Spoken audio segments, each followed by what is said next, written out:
Ethan back for another beer review, and tonight I'm going to be reviewing, I'm excited about this one, Boddingtons Pub Ale. This was given to me by Caleb, so thank you, Caleb, so much. I've been wanting to try this for a while. You don't see it everywhere. It's kind of hard to find. I think you can find it at grocery stores, Kroger, Publix, Walmart maybe, but I haven't really seen it in my area. But yeah, glad to get it. This is a pint can. The label has the little bee honey barrel with the bees on it.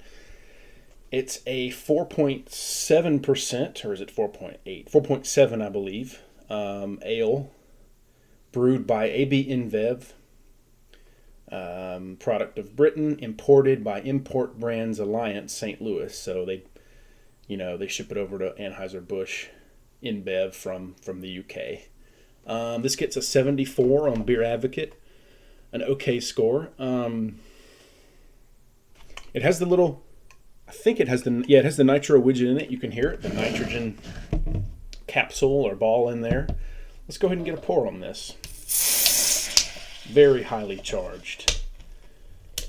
It hissed quite a lot.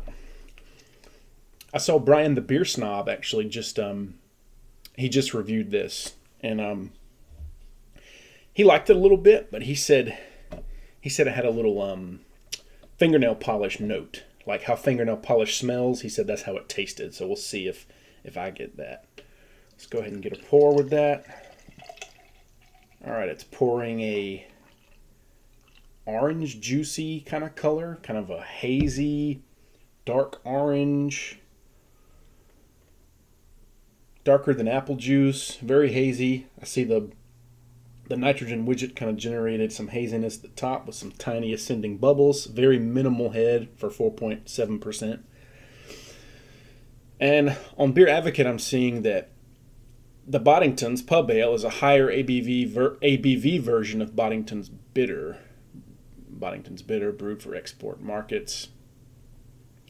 It's a pale ale. Okay, so it's a European pale ale. Not an Indian pale ale, not a Pilsner either. Available all year round.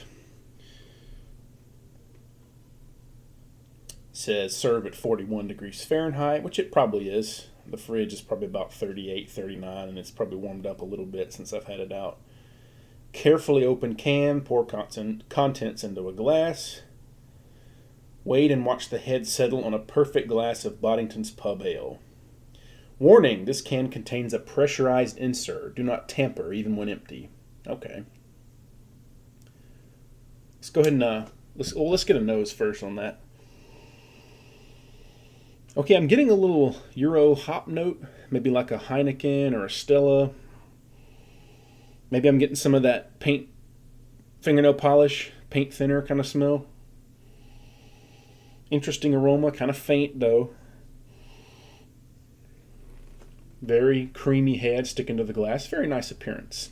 There it is, holding up to the camera. Sort of an amber. It looks amber, really, now that it's been in the glass a little while. When I initially poured it, it looked orange, but now it looks more amber and kind of a rust color. Let's go ahead and now get into it.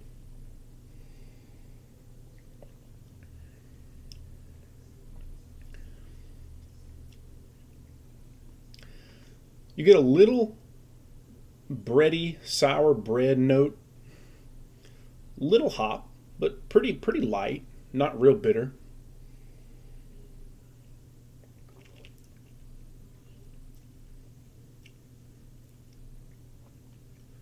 It's got a nice little zip to it for such a light mouthfeel. It is a light mouthfeel. Creamy. Smooth too. I do kind of get that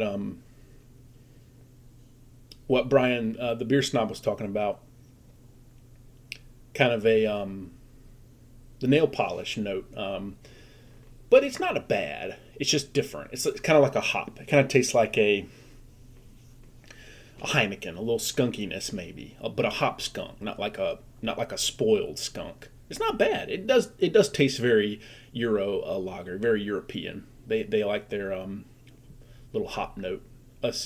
Us over here across the pond, we like our just Miller High Life and Budweiser, just no bitterness at all. But these kind of beers from Europe, they tend to like a little hop for whatever reason. But it's pretty good. It's interesting. It's not like really anything I've ever had. Kind of tastes like a hoppier Heineken, maybe.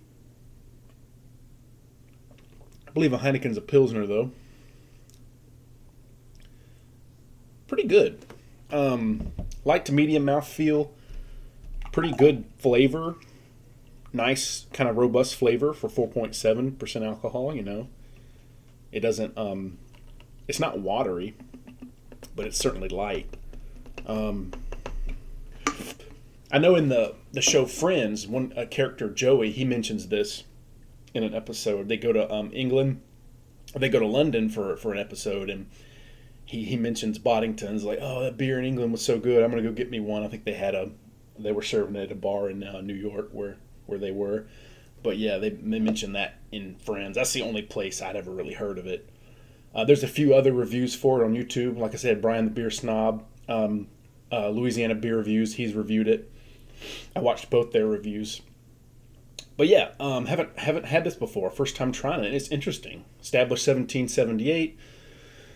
Let's read some stuff on the can. Since 1778, when it was first brewed at the Strange Ways Brewery in Manchester, Boddingtons has been renowned as a unique pale gold ale. In English pubs, Boddingtons is served using the traditional hand-pulled method, which mixes air with the ale as it pours, producing a distinctive creamy head and smooth body, which it has, with little gassiness.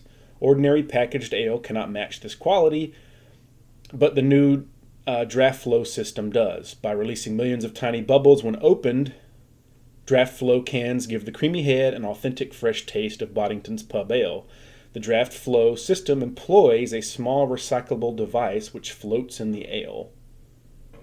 Interesting. Yeah, for a score, what would I give this? It's pretty good. It's different, but in a not a bad way. I'm gonna give it a right at 90, A minus, just barely an A. It's pretty good. I got a 4-pack, and I'll be looking forward to drinking the rest. This is the first time ever having it. It's pretty good. It's definitely different and interesting. Definitely an A, though. I like it. I can see where this might turn some people off, though, with that hop note, but I like it. I mean, I like all beer. I'm very easy to please with beer, as if you haven't noticed. It's hard for me to find a beer I don't like. And that's not just me, doing it for the camera. I do like beer, and there's just not many beers that I don't like. It's probably not it'd probably be good if there were some beers I didn't like, you know what I mean? But anyway, 90 out of 100 for the Boddington's Pub Ale. Again, thank you so much, Caleb, for getting me this. Great gift. Really good beer. That'll be it for this review. Cheers, and thank you for watching.